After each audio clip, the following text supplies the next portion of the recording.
سے سجدہ کرنا میری سفارش کا باعث بنے گا اور میں تمہارے لیے ضرور دعا کروں گا۔ میری عزیز ماں بہنوں، اس حدیث سے ہمیں اندازہ ہو گیا کہ نماز جنت میں لے جانے کا ذریعہ ہے، جنت کی ضمانت رسول صلی اللہ علیہ وسلم نے دی ہے۔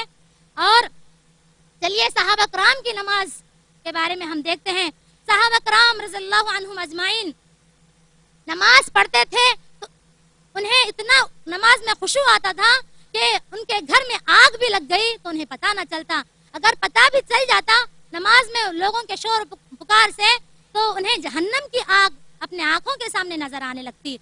اور ایک صحابی کو تو نماز کی حالت میں کئی تیر پھینکے گئے، یہاں تک کہ ان کی طرف جب تیر لگتے لگتے ان کا پورا سینہ زخمی ہو گیا، تبھی بھی ان کو نماز کی حالت میں کوئی تکلیف محسوس نہیں ہوئی۔ اللہ ہمیں بھی ایسے خشوع و خضوع کے ساتھ نماز کی پابندی کرنے کی توفیق عطا فرمائے، آمین۔ اور ایک صحابی سفر پر جا رہے تھے، صحابی رسول صلی اللہ علیہ وسلم کے لیے نماز کا وقت حاضر ہو گیا تو انہیں فکر دامنگیر ہو گئی کہ اب میں نماز کیسے پڑھوں، میرے ساتھ سواری ہے لیکن سواری کی کوئی نگرانی کرنے والا نہیں ہے۔ انتظار کے ایک آدمی وہاں سے جا رہا تھا، اسے کہہ دیے میں تجھے 400 دینار دیتا ہوں، مجھے صرف 4 رکعت نماز پڑھنے کے لیے مہلت دے، یعنی انتظار کر، یہاں میری سواری کی نگرانی کر، میں اس کے بدلے تجھے 400 دینار دیتا ہوں۔ سبحان اللہ، کیا اہمیت ہے صحابہ کی نظر میں نماز کی۔ میری عزیز ماں بہنوں، آپ لوگوں نے دیکھا کہ قرآن میں، احادیث میں صحابہ کرام کے عمل سے ہمیں نماز کی کتنی اہمیت معلوم ہوتی ہے۔ رسول اللہ صلی اللہ علیہ وسلم نے فرمایا مرو اولادکم، اپنے اولاد کو نماز کا حکم دو، کب سے؟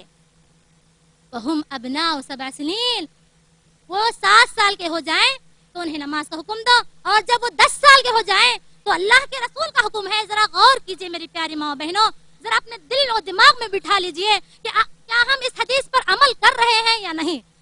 اولاد کو جب 7 سال کے ہو جائیں تو نماز سکھلانے کا اور نماز کا حکم دینے کا اللہ کے رسول صلی اللہ علیہ وسلم نے اور اللہ تعالیٰ نے حکم دیا ہے۔ اور جب اپنی اولاد لڑکا یا لڑکی 10 سال کی ہو جائے تو انہیں مارنے کا حکم دیا ہے اور ان کے بستر الگ کرنے کا حکم دیا ہے اللہ کے رسول صلی اللہ علیہ وسلم نے۔ اللہ ہم تمام مسلمانوں کو اس حدیث پر عمل کرنے کی توفیق عطا فرما، آمین۔ میری عزیز ماں بہنوں، اب چلے حالت حاضرہ کا بھی ہم جائزہ لیں کہ ہماری نمازیں کس حد تک ہو رہی ہیں، کہاں تک ہم نماز کی پابندی کر رہے ہیں۔ دیکھیے میری پیاری ماں بہنوں، حق بات کہتی ہوں اگرچہ کہ کڑوی لگے، جب بھی خوشی کا موقع آتا ہے تو ہم سب سے پہلے نماز پر حملہ کر دیتے ہیں۔ مطلب یہ ہے میرے کہنے کا کہ ہم نماز کو، اللہ کے ذکر کو بھول جاتے ہیں، جبکہ یہ نماز اللہ سے بات، اللہ سے سرگوشی کرنے کا بہترین ذریعہ ہے۔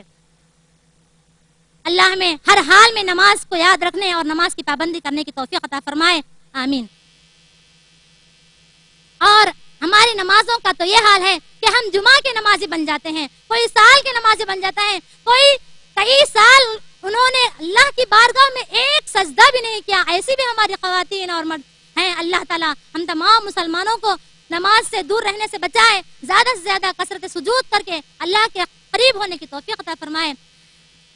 نماز کا طریقہ سیکھ لے کر نماز کو وقت پر ادا کرنا یہ سب سے افضل عمل ہے۔ اللہ ہمیں نمازی بنائے۔ میری عزیز ماں بہنوں، اب آخری میں بہت کم وقت ہے، اس لیے ایک بات میں آپ کو بتانا چاہتی ہوں کہ جس سے اندازہ لگ جائے گا آپ کو انشاءاللہ کہ نماز آخر کیا چیز ہے۔ آخری حالت وفات طیبہ کے وقت، یعنی رسول صلی اللہ علیہ وسلم وفات کے لمحات سے اب کچھ ہی دنوں میں، کچھ ہی لمحات میں آپ صلی اللہ علیہ وسلم اس دنیا سے کوچ کر جانے والے ہیں، تو آپ کی کیا حالت، کیا کیفیت تھی، سنیے، غور سے سنیے میری پیاری ماں بہنوں۔ بہت تیز بخار آپ صلی اللہ علیہ وسلم کو چڑھ گیا، جس کی وجہ سے غنودگی طاری ہو گئی، یعنی بے ہوشی طاری ہو گئی، اور عشاء کا وقت حاضر ہو گیا۔ بے ہوش تھے رسول صلی اللہ علیہ وسلم۔ جب ہوش آیا تو میری پیاری ماں بہنوں سب سے پہلے کیا سوال کرتے ہیں؟ پوچھتے ہیں کیا آپ لوگوں نے نماز ادا کر دی، یعنی آپ لوگوں نے نماز پڑھ لی؟ تو عرض کیا صحابہ کرام نے، اے اللہ کے رسول صلی اللہ علیہ وسلم، صرف آپ کا ہی انتظار ہے۔ پھر آپ صلی اللہ علیہ وسلم اتنا جملہ کہتے ہی بے ہوش ہو گئے۔ اسی طرح دوسری مرتبہ جب ہوش آیا تو آپ نے صرف یہی کلمات کہے کہ آپ لوگوں نے نماز ادا کر لی۔ میری پیاری ماں بہنوں، غور کرنے کا مقام ہے کہ آپ صلی اللہ علیہ وسلم کو آخری لمحات میں جس چیز کی فکر تھی تو وہ نماز تھی۔ آپ صلی اللہ علیہ وسلم پر جب تیسری مرتبہ بے ہوش ہو گئے آپ صلی اللہ علیہ وسلم، جب افاقہ ہوا تو آپ صلی اللہ علیہ وسلم نے فرمایا جاؤ ابو بکر سے کہہ دو کہ وہ نماز کھڑی کر دیں، جماعت کھڑی کر دیں۔ میری عزیز ماں بہنوں، رسول اللہ صلی اللہ علیہ وسلم کے اخلاق کے بارے میں، آپ صلی اللہ علیہ وسلم سے محبت کے بارے میں آپ نے جب سے بیانات سنے تو آپ صلی اللہ علیہ وسلم اتنے اخلاق کے پا کر، اتنے زیادہ رحم دل، اتنے زیادہ مہربان، لیکن نماز کے بارے میں کیا کہتے ہیں؟ میرا دل چاہتا ہے، آپ صلی اللہ علیہ وسلم کہتے ہیں کہ میں ارادہ کرتا ہوں کہ نماز کے لیے حکم دے دوں، یعنی جماعت کھڑی ہو جائے، اقامت کہہ دی جائے، اور میں آگ کا شعلہ لے کر ایسے تمام گھروں کو جلاتا جاؤں جو لوگ نماز کے لیے حاضر نہ ہوئے ہوں۔ اللہ اکبر، اللہم احفظنا۔ ایسے مہربان پیارے رسول صلی اللہ علیہ وسلم کا یہ حال ہے تو ہم نماز کے لیے انہیں اتنا سخت غصہ آتا ہے کہ وہ جلانے کے لیے بھی تیار ہیں گھروں کو، ماں اہل خانہ۔ اور نفاق کی علامت ہے عشاء اور فجر کی نماز چھوڑنا۔ اور عصر کی نماز کے بارے میں رسول صلی اللہ علیہ وسلم نے فرمایا جس نے عصر کی نماز چھوڑ دی تو یہ سمجھ جاؤ کہ اس کے گھر والے، اس کے تمام مال اسباب برباد اور ہلاک ہو گیا۔ اللہ تعالی ہم سب کو 5 وقتہ نمازی بنائے اور ہر حال میں نماز ادا کرنے کی توفیق عطا فرمائے۔ اور اے اللہ ایسے دینی مدارس کی تو حفاظت فرما، دشمنان اسلام سے دینی مدارس کے کو اللہ تعالیٰ ان کے بری نظروں سے تو بچائے رکھ۔ اے اللہ ان کے دلوں میں روب ڈال دے، اور تمام دینی مدارس کی مدد کرنے والوں کو اللہ تعالیٰ ان کی تو مدد کر۔ اللہم انصر من نصر دین محمد صلی اللہ علیہ وسلم وخذل من خذل دین محمد صلی اللہ علیہ وسلم، آمین یا رب العالمین۔ السلام علیکم ورحمۃ اللہ وبرکاتہ۔ اس کے بعد میں دعوت دیتی ہوں رخسانہ باوا جان اور ان کے ساتھیاں نظم پیش کرنے کے لیے اسٹیج پر تشریف لائیں، جو کہ ابتدائی اول کے طالبات ہیں۔ اٹھا ہوتا ہے، ہماری یہ مہکتی کلیاں بعد میں آئیں گی۔ ابھی میں دعوت دیتی ہوں فرحین بنت فیروز کو، جو اصف السادس کی طالبہ ہیں، جن کی تقریر کا عنوان ہے اخلاق کا پیکر بنو، ہر دل میں اتر جاؤ۔ کاش مسلماں ہوش میں آئے، غیرت دین کو جوش میں لائے، سائے رحمت اس پر چھائے، کشتی ملت ڈوب نہ جائے، منزل پر پہنچا دے مولا، اخلاق کے پیکر بنا دے مولا۔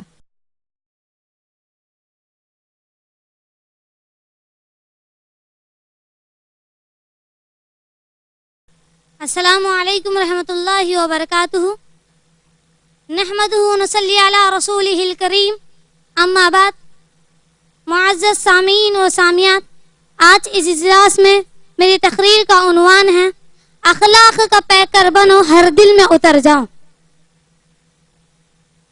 یوں تو اسلام کا ہر کام اچھا ہے، اسلام کا ہر عمل عمدہ ہے، اسلام کا ہر فعل لاجواب اور بے مثال ہے، اس کا کوئی ثانی اور ہم مثل نہیں ہو سکتا۔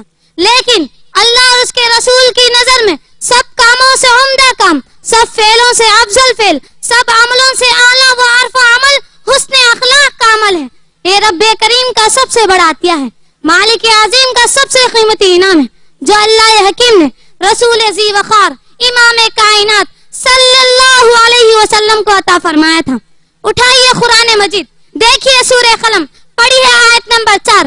قادر مطلق اپنے حبیب سے فرماتے ہیں، اے پاک باز رسول، اے پدر فاطمہ بتول، وَإِنَّكَ لَعَلَىٰ خُلْقٍ عَظِيمٍ۔